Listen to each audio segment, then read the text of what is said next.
কৃষ্ণ কথা ভাগবতী কথার সভা, সভায় উপস্থিত এবং অনুপস্থিত সমস্ত সাধু, গুরু, বৈষ্ণব, ব্রাহ্মণ, অব্রাহ্মণ প্রত্যেকের চরণে আমার অন্তরের সশ্রদ্ধ প্রণতি দণ্ডবাদ জানিয়ে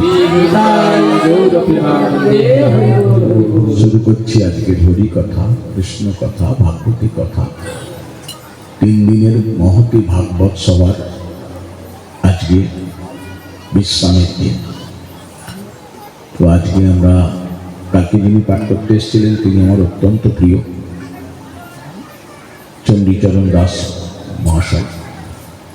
ওনার বাড়িতে আমি প্রতি বছর ফাল্গুন মাসে পাঠ করতে যাই। আগামী ফাল্গুন মাসেও পাঠ আছে। খুব ভদ্র মানুষ। তো যাই হোক,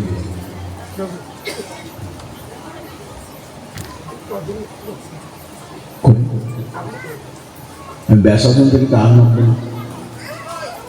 আর নয় ব্যাসাসন।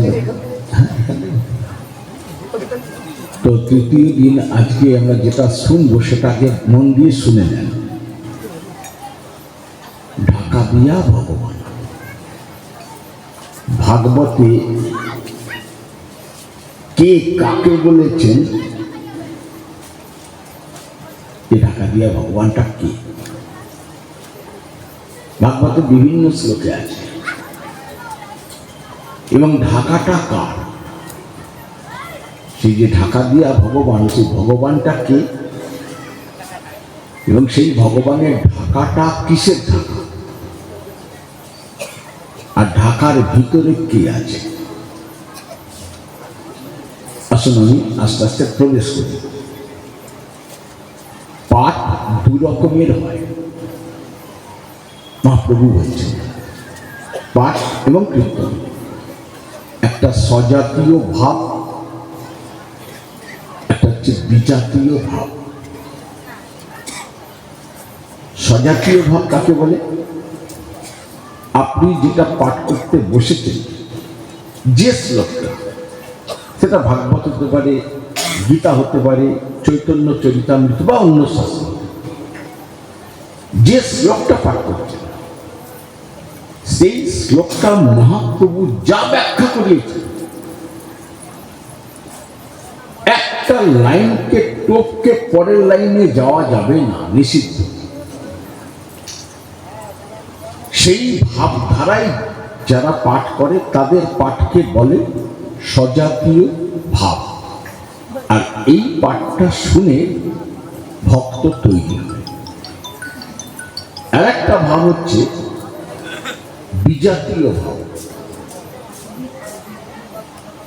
পাঠ করতে বসলো, শ্লোকটা শাস্ত্রের বলছে, কিন্তু সেই শ্লোকটার মহাপ্রভু যা ব্যাখ্যা করেছেন সেইটা সে করছে না। অর্থাৎ সে যা জানে তাই বলছে। সে এখান থেকে খানিকটা খামছে, ওখান থেকে খানিকটা খামছে, একটা গর্ত ভরাট করার মতো এখান থেকে ওখান থেকে মাটি নিয়ে এসে ভরাট করে দেওয়া, তারপর কিছু গান টান জুড়ে সময় কাটিয়ে চলে যাবে। বলছে এটা বিজাতীয় ভাব, পাঠ এটা নিষিদ্ধ। এই ধরনের পাঠকের মুখে পাঠ শোনাও যায়, আর বিষ খেয়ে আত্মহত্যা করে মরে যাওয়াও তাই। রাধে রাধে। আমি বলিনি, কিন্তু মহাপ্রভু। ভাগবতের মূল টিকাকার হচ্ছে শ্রীধর গোস্বামী। শ্রীধর গোস্বামীর টিকা মহাপ্রভু সব থেকে বেশি পছন্দ করতেন, যার জন্য ভাগবতের 18,000 শ্লোকের টিকার দায়িত্ব দিয়েছিলেন শ্রীধর গোস্বামীকে, যাকে কেউ কেউ শ্রীধর স্বামীও বলেন। এই শ্রীধর গোস্বামীকে টিকার দায়িত্ব দিয়ে মহাপ্রভু চৈতন্য চরিতামৃতে একটি কথা বললেন। মহাপ্রভুই বলছেন, যে না শোনে স্বামীর কথা সে হয় বেশ্যা। শাস্ত্রের প্রত্যেকটা কথার 2টো করে অর্থ হয়, একটা বহিরাঙ্গ অর্থ, একটা অন্তরঙ্গ অর্থ। যে রমণী তার স্বামীর অবাধ্য হয়, স্বামীর কথা শোনে না, সে হচ্ছে বেশ্যা।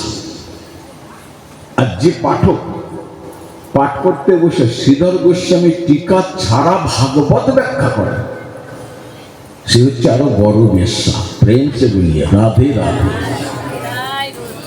একটা কথা আমি মহাপ্রভু ছাড়া বলতে পারবো না, ঠিক আছে? ভাগবত আপনারা শুনছেন, আজকে তৃতীয় দিবস। একটা ছোট্ট কথা বলে দিই, যদি বলি এখানে, আমি জানি না এটা কত বছরের অনুষ্ঠান, চতুর্থ বছরের অনুষ্ঠান, তাহলে আপনারা 4 বছর অনেকেই পাঠ শুনছেন। যদি প্রশ্ন করি ভাগবত তো 4 বছর শুনছেন, বলুন তো ভাগবতের উদ্দেশ্যটা কে বলতে পারে? আমি জানি অনেকেও বলতে পারবে না।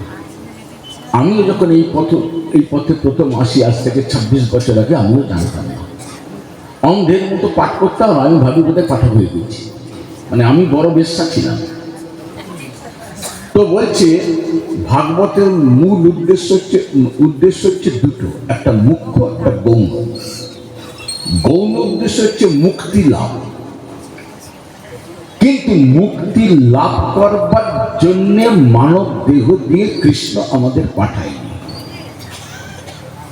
আর একটা হচ্ছে মুখ্য উদ্দেশ্য, সেটা হচ্ছে ভক্তি লাভ, কৃষ্ণকে সুখ দেবার জন্য মানব দেহ। এইটা সবসময় মাথায় রাখবেন যে নিজের সুখ পাওয়ার জন্য মানব দেহ নয়। দেখুন 4 বছর পাঠশোনা হয়েছে, কিন্তু ভিতটা কোনো তৈরি হয়নি। কেন তৈরি হয়নি? ওই যে বিজাতীয় ভাব পাঠক বা কীর্তনিয়া, এদের কাছ থেকে শুনতে নেই। মহাপ্রভু নিষিদ্ধ করেছে। সে 4 ঘন্টায় অনেক কথা বলছে, কিন্তু কি পাঠ করতে বসছে সে সেটা নিজেই জানে না। হ্যাঁ, আসুন আমরা সজাতীয়ভাবে ভাগবতের ভাবধারায় এবং মহাপ্রভুর ভাবধারায়, গোস্বামী চরণ প্রভুদের ভাবধারায় আজকে আমরা শুনব ঢাকা দেয়া ভগবান। কেমন? আচ্ছা, এবার শুরু করা যাক। প্রদীপটা একটু ধরিয়ে নিই, অনুমতি দেন। আসুন আসুন, কোনটা ভালো? এইটা?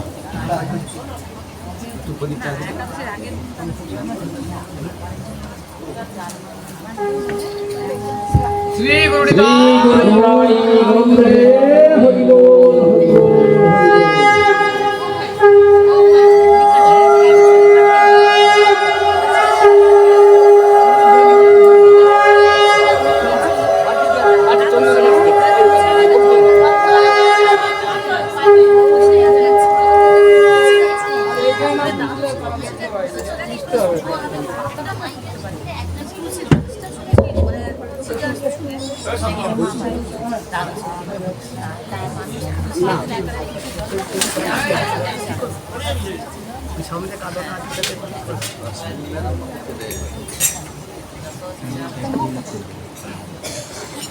আসুন আমরা আস্বাদন করি।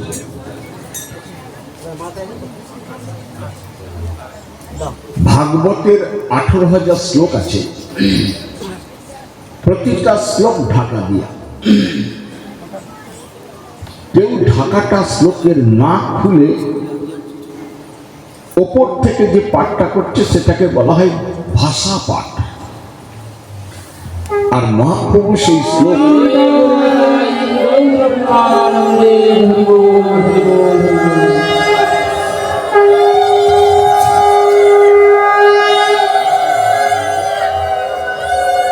মহাপ্রভু গোস্বামী চরণ প্রভুদের দিয়ে ভাগবতের 18,000 শ্লোকে ঢাকা খুলে দিয়েছেন, মহাপ্রভু খুলিয়েছেন।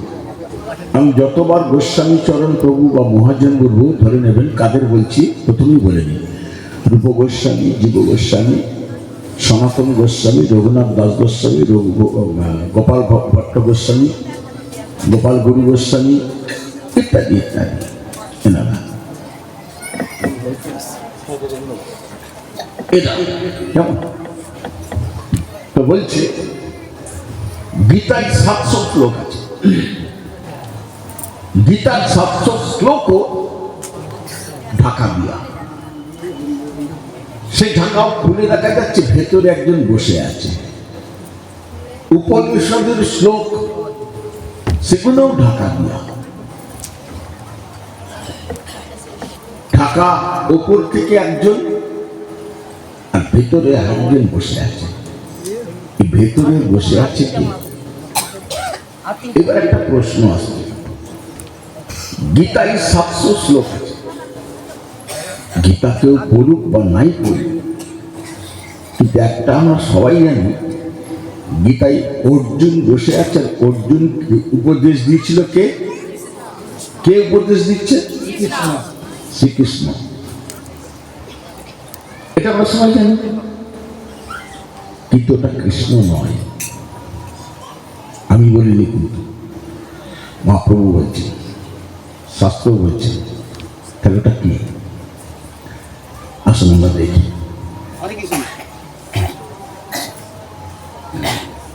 উপস্থিত সাধু, গুরু, ব্রাহ্মণ, বৈষ্ণব এবং আহুত, অনাহুত, রবাহুত সব গৌরভক্তের জন্য একখানা মালা স্থাপন করছি। আপনারা হরিধ্বনি সহকারে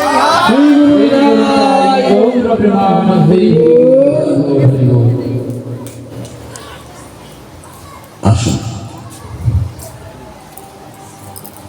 মহাপ্রভুকে আমরা কি কি নামে জানি?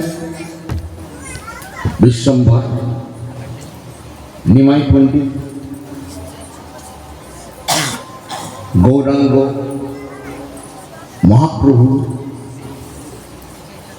কিন্তু মহাপ্রভু ক্রমসন্দর্ভে জীব গোস্বামীকে দিয়ে মহাপ্রভু বলাচ্ছেন যে এগুলো মহাপ্রভুর পরিচয়, কিন্তু এগুলো প্রকৃত পরিচয় নয়, আসল পরিচয় নয় মহাপ্রভুর। এগুলো বললেন না, এগুলো কোনটাই মহাপ্রভুর প্রকৃত পরিচয় নয়, কিন্তু পরিচয়। তাহলে মহাপ্রভুর আসল পরিচয়টা কি? এই প্রশ্নের উত্তর জানতে গেলে ভাগবতে আমাদের ঢুকতে হবে। 11তম স্কন্ধে, সেখানে 5ম অধ্যায়ের 19 নম্বর শ্লোকে, আমি আরেকবার বলছি, যদি কেউ কোনো পাঠক থাকে তাহলে খুব সুবিধা হয় আমার, বা যারা নিত্য ভাগবত পড়ে। 11তম স্কন্ধের 5ম অধ্যায়ের 19 নম্বর শ্লোক। এই 11তম স্কন্ধের ভাগবতের 11তম স্কন্ধকে বলা হয় নবযোগীন্দ্র সম্মান। একসঙ্গে 9 জন যোগীন্দ্র বা 9 জন কবি বা 9 জন ভক্ত নীল মহারাজের সভায় এসেছিলেন। নীল মহারাজ এই 9 জন যোগীন্দ্রের মধ্যে একজন যোগীন্দ্র নাম ছিল করভাজন যোগীন্দ্র। কি নাম বললাম? করভাজন। ঘটনাটা কিন্তু সত্যযুগের, সত্যযুগের ঘটনা। এই করভাজন যোগীন্দ্রকে নীল মহারাজ জিজ্ঞেস করছেন একটা প্রশ্ন। প্রশ্নটা সত্যযুগে করছেন, কিন্তু প্রশ্নের উত্তরটা হচ্ছে কলিযুগে। কি গভীরভাবে ভাবদান। সত্যযুগে প্রশ্ন করছে, উত্তরটা হবে কলিযুগে। কি প্রশ্ন করছে? বলছে, কস্মিন কালে সা ভগবান কিং বরলয় কীদৃশ নৃভি নামনা বাকেন বিধিন পূজ্যতে তদিহোচ্যম শ্রীমদ্ ভাগবতম। নিবি মহারাজ উবাচয়। এই প্রশ্নটা করলেন। প্রশ্নটার মানেটা কি? বলছে, কলিযুগের যিনি ভগবান হবেন তার গায়ের রংটা কেমন হবে? কি দারুণ প্রশ্ন করছে। কলিযুগের যিনি ভগবান হবেন তার গায়ের রংটা কেমন হবে, তার রূপটা কেমন হবে? পরের প্রশ্ন, কলির জীব যে কলির ভগবানকে পুজো করবেন, তো কলির ভগবান তো যেমন সত্য যুগের একটা ভগবানই হবে, দুটো ভগবান হয় না। ত্রেতা যুগের একটা ভগবান হবে, দুটো হয় না। দাপর যুগের একটা ভগবান হবে, ভগবান দুটো হয় না। তেমনি কলি যুগেও তো ভগবান দুটো হবে না, একটাই হবে। তিনি মহারাজ প্রশ্ন করছেন। করভাজন যোগীন্দ্র বলছে হ্যাঁ, একজনই ভগবান হবে। তার গায়ের রংটা কি হবে, তার রূপটা কেমন হবে, আর কলির জীব উপাসনা করবে, কলির যিনি ভগবান হবে তাকে কি রূপে উপাসনা করবে, কোন রূপটা দেখে বুঝবে কলির মানুষ যে এইটা কলির ভগবান, আর কেউ ভগবান নয়। পরে প্রশ্ন করছেন যে সেই কলিযুগের যিনি ভগবান হবেন, সেই কলির ভগবানের সত্য যুগে তার গায়ের রং কেমন হবে, ত্রেতা যুগে তার গায়ের রং কেমন হবে, সেই ভগবানের দাপর যুগের গায়ের রংটাই বা কেমন হবে। পরের প্রশ্ন। এই প্রশ্নগুলো প্রভু সবই নেই মহারাজ।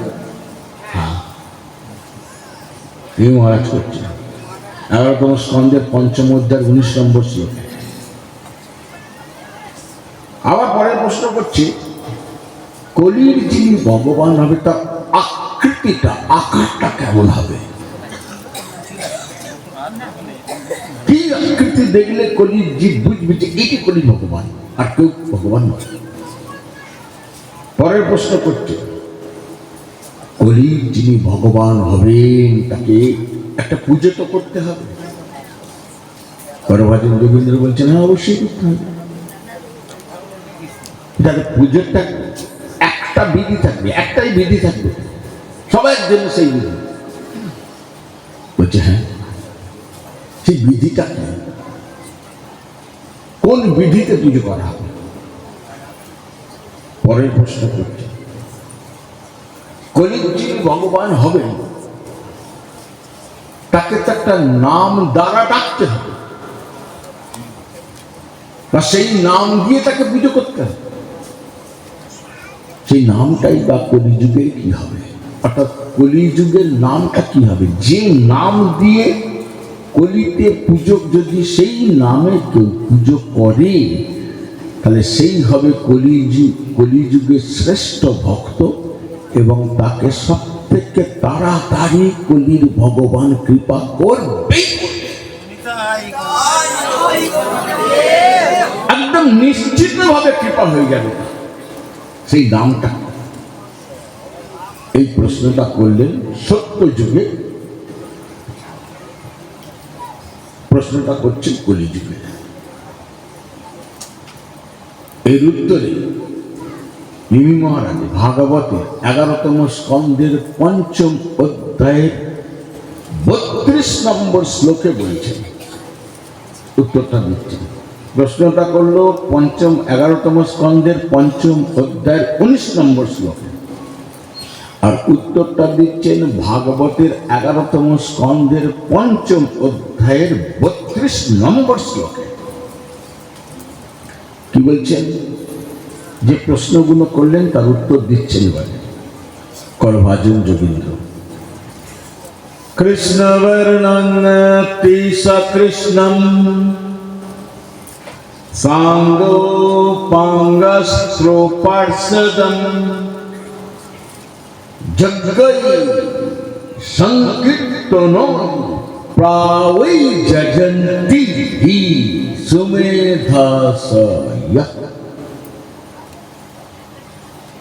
কি বলছেন, প্রথমে প্রশ্ন করেছিলেন যে কলিযুগে যিনি ভগবান হবেন তার গায়ের বর্ণ, তার গায়ের রংটা কেমন হবে। উত্তরে শুরুতেই করভাজন যোগীন্দ্র বলছেন কলিযুগের যিনি ভগবান হবেন তার গায়ের রংটা হবে কৃষ্ণ বর্ণম, কালো রঙের হবে। কি রঙের হবে? ভাগবত তাহলে উড়িয়ে দিতে হবে, তাহলে ভাগবত এখানে বন্ধ করে দিতে হবে। কলির যিনি ভগবান হবে তার গায়ের রং হবে কালো, এখানে বলছে, ভাগবতে বলছে। তাহলে মহাপ্রভুর গায়ের রং কি কালো? কালো রং কার? কৃষ্ণের। তাহলে প্রথম মহাপ্রভু কলির ভগবান নয়, কাটা।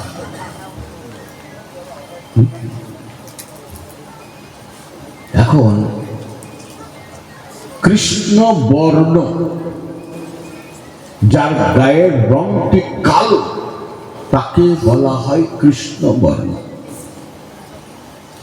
কিন্তু কৃষ্ণ বর্ণের আরেকটি মানে আছে, শাস্ত্রই বলছে, যিনি জগতে ভগবানের নাম প্রচার করে বেড়ান বা প্রচার করেন, তাকেও কৃষ্ণ বর্ণ, তা কালো বর্ণ বলা হয়েছে। কিন্তু এখানে সবাই তো কালো নয়। যারা হরিনাম জগতে প্রচার করে কেউ তো সবাই যে কালো তা তো নয়। তাহলে কেন বলছে? এই দুটো প্রশ্নের সমস্যার সমাধান করছে শাস্ত্র, মহাপ্রভুই করাচ্ছে। বলছে যার গায়ের রং কালো তাকে বলা হয় কৃষ্ণ বর্ণ। প্রথম ভাঙানি এটা হবে। এখন বাড়িতে যদি কোনো শুভ অনুষ্ঠান হয়, ধরুন আপনার কন্যার বা পুত্রের বিয়ে লেগেছে, তো আপনি যখন বাজার করতে বেরোবেন তখন কালো জিনিস কিনবেন? কেউ কেনে? বিছানার চাদরটা কিনতে গিয়ে আমরা বলি, বাবু বিয়ের ব্যাপার তো কালো দেবেন না, জুতো কালো দেবেন না, বেনারসিটা কালো থাকলে নেব না। তাহলে কালো ত্যাগ করছেন, তাই তো? তাহলে শুভ কাজে কৃষ্ণের গায়ের রং তো কালো, তাহলে ঘরে ঢুকিয়ে রেখেছেন কেন? ওকে বার করে দেন, প্রেম সে বেরিয়ে রাতে না, ও তো কালো, তাহলে ওকে ঘরে রেখেছি কেন? কৃষ্ণর হয়ে উত্তর দিচ্ছে ব্রহ্মা। কোন গ্রন্থে? মেদিনীপুরের ঘরে ঘরে এই গ্রন্থটা আছে, ব্রহ্ম বৈবর্ত পুরাণ। সেখানে ব্রহ্মা বলছে কেন কৃষ্ণের গায়ের রং কালো। বলছে যাবৎ পাপস্তু মলিনং হৃদয়ং তব দেবহি, ইয়াবৎ মানে যতদিন পর্যন্ত, যাবৎ পাপস্তু মলিনং হৃদয়ং তব দেবহি, অর্থাৎ যতদিন পর্যন্ত মানুষের মনে পাপের কালো দাগ এক কণাও যদি থাকে, সেই মানুষটা দুটো জিনিসে কোনো দিন কেউ বিশ্বাস করাতে পারবে না। কি না? ন শাস্ত্রে সত্য বুদ্ধি, অর্থাৎ শাস্ত্রের কথা যে ভগবানের কথা, এটা তার বিশ্বাস হবে না, খালি তর্ক করবে। সদ্গুরু কথা, অর্থাৎ যিনি সদ্গুরু জগতে, তার কথাতেও ওই ব্যক্তির বিশ্বাস হবে না, খালি তর্ক করে যাবে সারা জীবন। কিন্তু প্রশ্ন হচ্ছে, কৃষ্ণের গায়ের রং কালোর সঙ্গে ব্রহ্মার এই কথার সামঞ্জস্য কি আছে? বলছে আছে। আছে, তাহলে আছে তো কি কি আছে সামঞ্জস্য? এইবার মহাজন বোঝাচ্ছে। এখানে যদি একটা সাদা পর্দা টাঙিয়ে দেওয়া হয়, সাদা ভাবদা, এখানে যত যৌবন উপস্থিত আছি প্রত্যেকের হাতে বিভিন্ন রঙের রং জলে গুলে দিয়ে দেওয়া হলো, দিয়ে এক এক করে বলা হলো সাদা পর্দায় রং ছেটাও ছেটাও। এক একজনে সে রং ছেটাচ্ছে, যে যে রংটা ছেটাচ্ছে একে একে এসে সেই রঙগুলো সাদা পর্দায় দেখা যাবে না যাবে না? যাবে। সাদা পর্দাটা খুলে সরিয়ে দিলাম, দিয়ে একটা কালো পর্দা টাঙিয়ে দিলাম, দিয়ে বলা হলো এইবার ওই রঙগুলো নেই, যেগুলো যে যেটা সাদাই দিয়েছিল সেটা এসে কালোই দাও। একে একে এসে কালো পর্দায় রঙগুলো চেটাচ্ছি, সেই রঙগুলো দেখা যাবে না যাবে না? যাবে না। তাহলে কি প্রমাণিত হলো?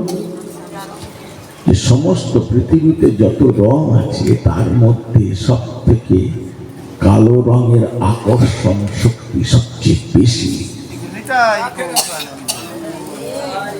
এই অন্য রঙকে প্রস্ফুটিত হতে দেয় না, সব চুষে নেয়।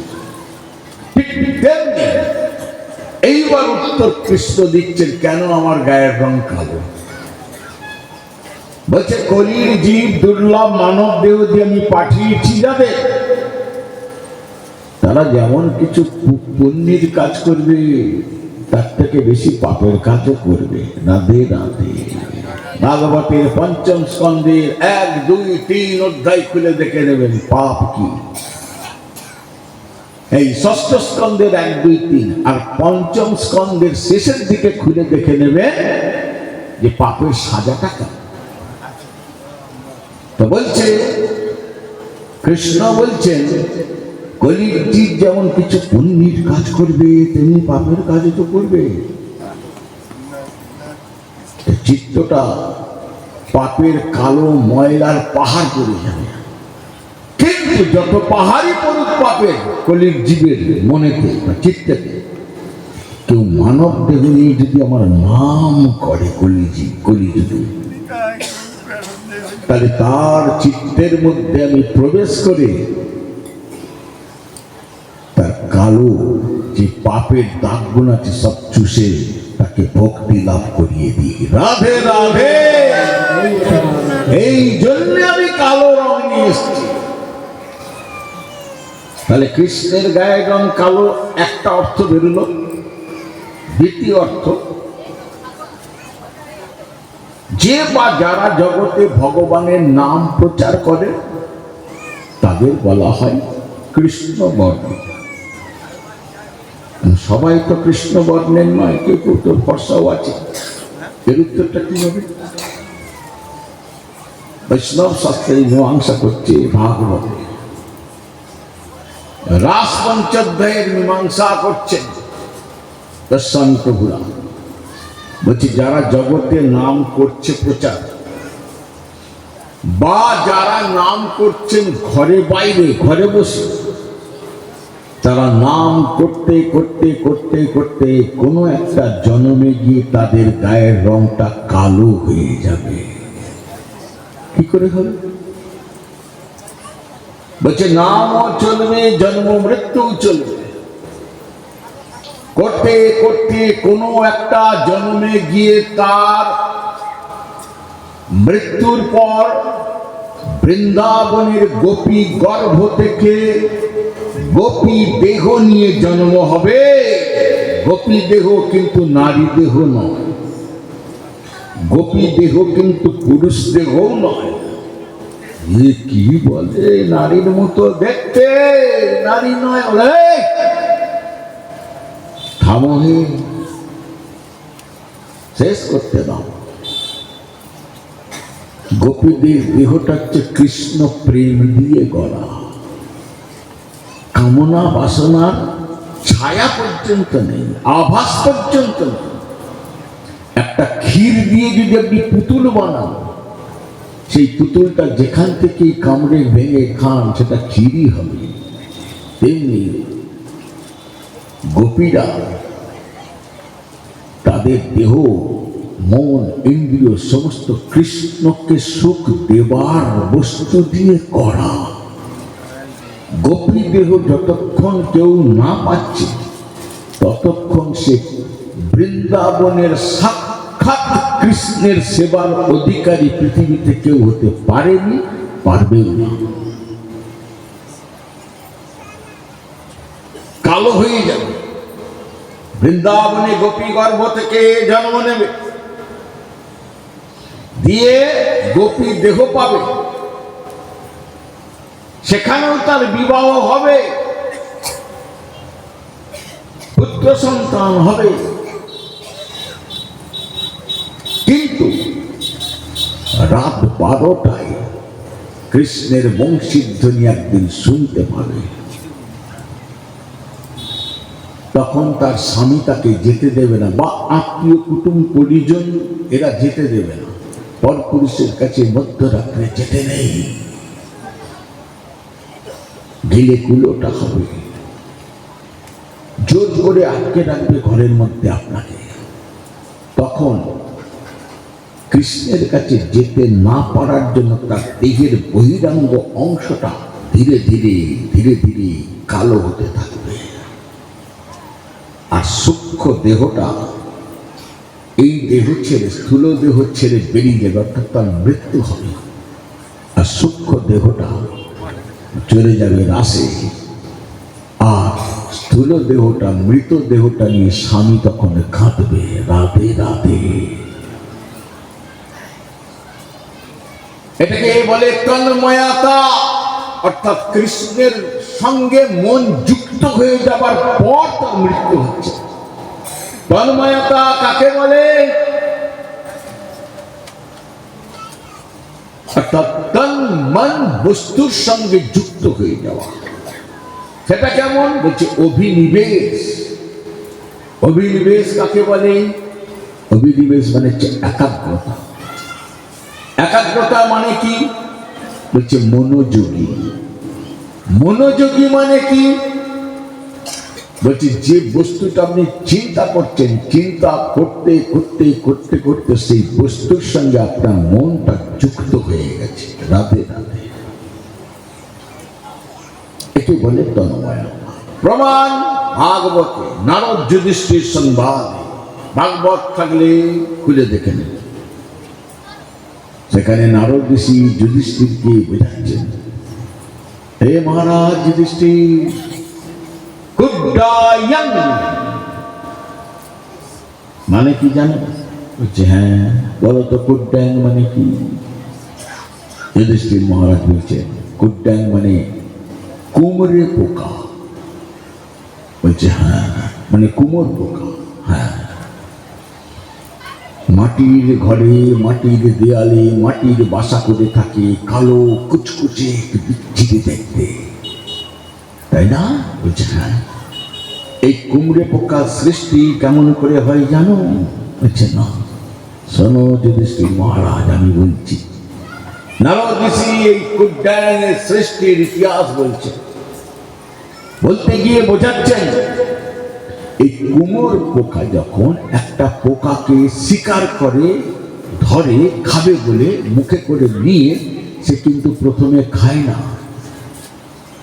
মুখে করে পোকাটাকে নিয়ে সে নিজের মাটির বাসার মধ্যে ঢুকে সেই মুখের পোকাটাকে বাসার ভিতরে রেখে নিজে বেরিয়ে আসে। বেরিয়ে সে মুখটাকে চাপা দিয়ে দেয় যাতে ভিতরের পোকাটা পালাতে না পারে, পরে এসে খাবে, উড়ে চলে যায়। আর ভেতরে এই পোকাটা মৃত্যু ভয়ে উদ্বিগ্ন চিত্তে, আমাকে মেরে ফেলবে, আমাকে খেয়ে ফেলবে, আমি ওর পেটে চলে যাব, এইরকম চিন্তা। তার তখন আর কোনো চিন্তা থাকে না, মনটা যুক্ত হয়ে যায় ওই কুমড়ে পোকার ওই কালো রংটার সঙ্গে। কিছুক্ষণ পর দেখা যায় এই মাটির বাসাটা থেকে গা দিয়ে আর একটা কে যেন ভেতর থেকে ফুটো করছে। ফুটোটা হয়ে যাওয়ার পর ভেতর থেকে ওই ফুটো দিয়ে একটা কুমড়ে পোকা বেরিয়ে এসে উড়ে চলে গেল। কিরাম হলো? ভেতরে তো কুমড় পোকা ছিল না, ছিল তো অন্য পোকা। বাসাটা ভেঙে দেখি, বাসা ভেঙে দেখা যাচ্ছে যে পোকাটাকে রেখে এসেছিল সে মরে পড়ে আছে, আর তার আত্মাটা কুমড়ে পোকার দেহ ধারণ করে বেরিয়ে গেছে। রাধে রাধে। কি প্রমাণিত হলো? আত্মার মৃত্যু নেই। আর কি প্রমাণিত হলো? মৃত্যুর সময় যে যেটা চিন্তা করতে করতে মরে, মৃত্যুর পর সে সেই দেহটাই পায়। প্রেম সে বলিয়ে রাধে রাধে। এবার আপনি মরবার সময় আমার গৌর চিন্তা করবে না ছেলে চিন্তা করতে করতে মরবে, আপনি ভেবেন? হ্যাঁ, একে বলে যেটা ভাগবতে ভরত ঋষির হয়েছিল, হরিণ চিন্তা করতে করতে মরেছিল বলে তাকে পরের জন্মে হরিণ হয়ে জন্মাতে হয়েছিল। ঠিক আছে, ঠিক তেমনি কৃষ্ণ চিন্তা করতে করতে কেউ যদি মরে পরের জন্মে কৃষ্ণ পাবেই পাবে পাবে। রাধারানী বলে গেছে। একটা ময়ূর সৃষ্টি হয় কি করে? আমরা জানি সৃষ্টি মানে একটা নারী আর পুরুষের দেহের ঘর্ষণ, কিন্তু ভাগবত শাস্ত্র ৫,৫০০ বছর ধরে বলছে না, ঘর্ষণ মিলন ছাড়াও সৃষ্টি হয়। এই তো কুমোর পোকা, মিলন হলো না, সৃষ্টি হলো। একটা পোকা পারে কিন্তু আমরা পারি না, একটা ময়ূর পারে আমরা পারি না। ময়ূর সৃষ্টি কিভাবে হয়? গোস্বামী প্রভুরা বোঝাচ্ছেন, বলছে বর্ষার নতুন মেঘ যখন আকাশে জন্মায়, সৃষ্টি হয় আকাশে, তখন ময়ূর, ময়ূরী নয় ময়ূর, সেই মেঘটাকে কালো দেখে ভাবে এই বোধহয় সেই কৃষ্ণ।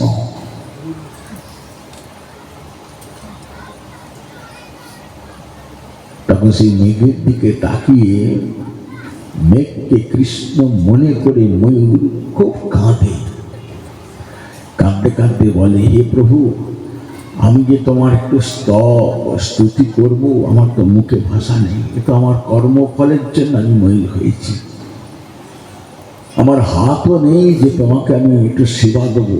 এ আমার কর্মফলের দোষ, তোমার দোষ নেই। প্রভু মৃত্যুর পর যে কোনো জায়গায় জন্ম হোক, যে দেহই পাই না কেন, মুখে একটু ভাষা দিও আর দুটো হাত দিও, যাতে তোমার নাম করতে পারি আর হাত দিয়ে যেন তোমার সেবা দিতে পারি। এই মনে মনে বলে যখন ময়ূর কাঁদে, ঠিক সেই সময় ময়ূরী তার কাছে আসে।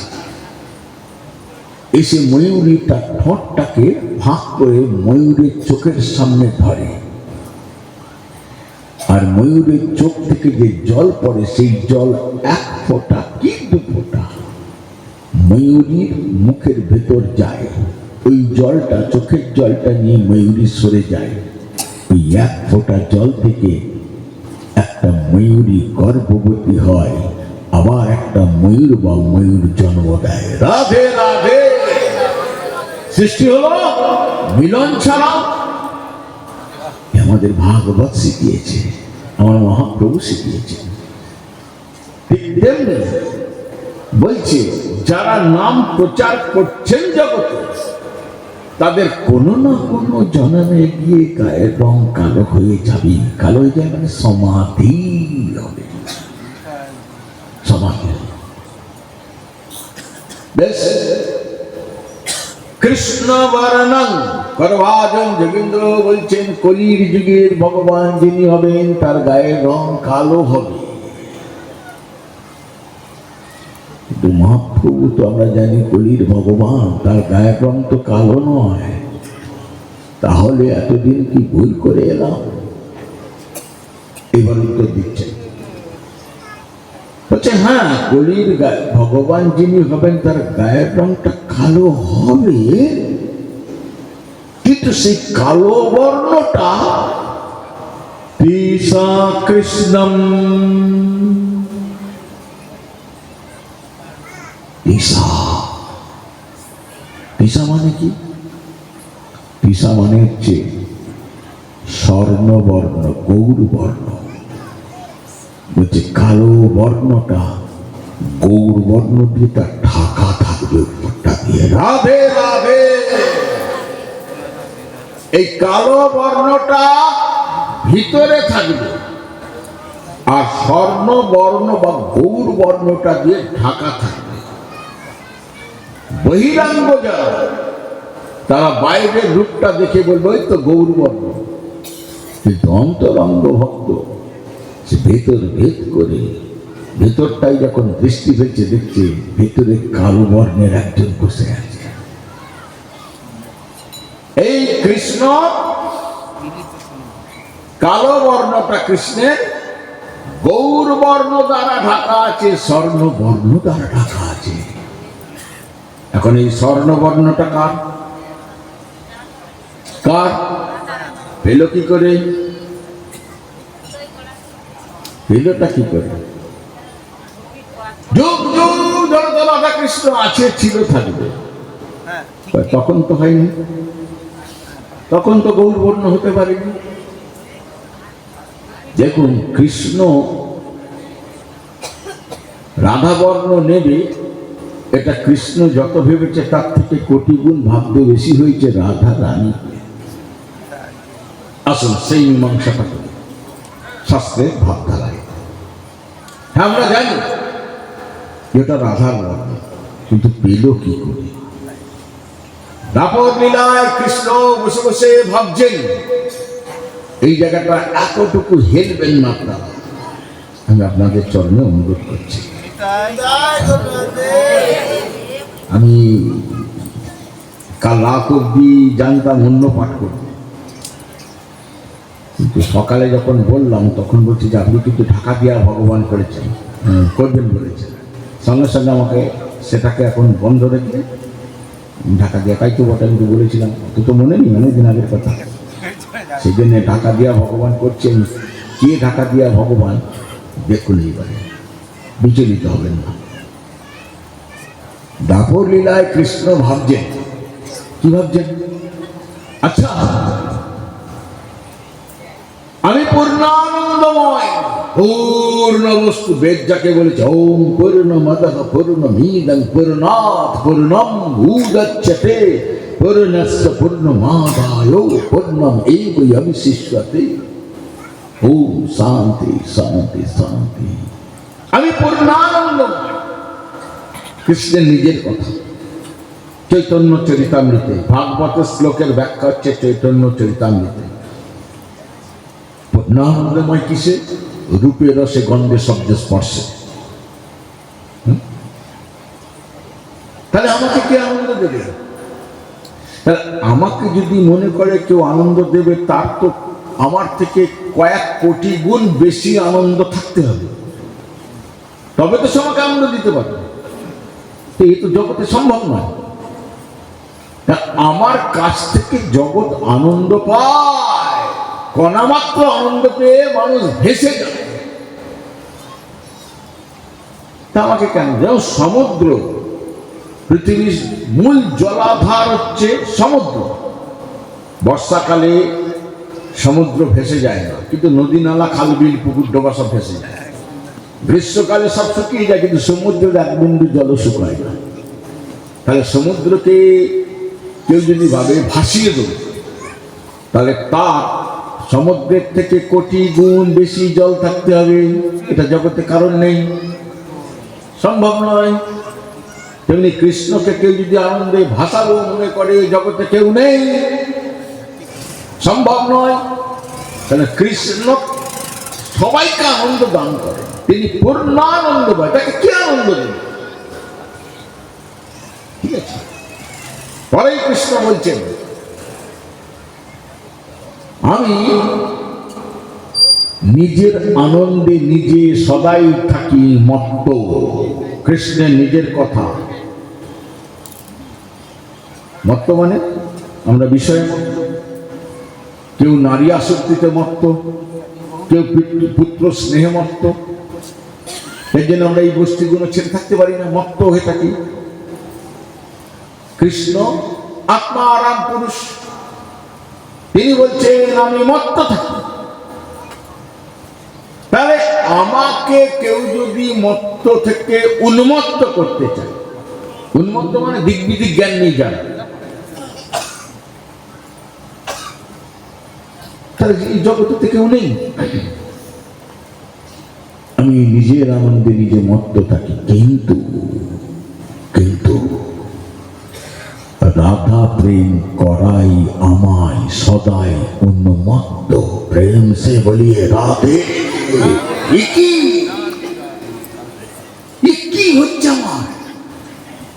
রাধা প্রেমটা আমাকে উন্মত্ত করে দিচ্ছে।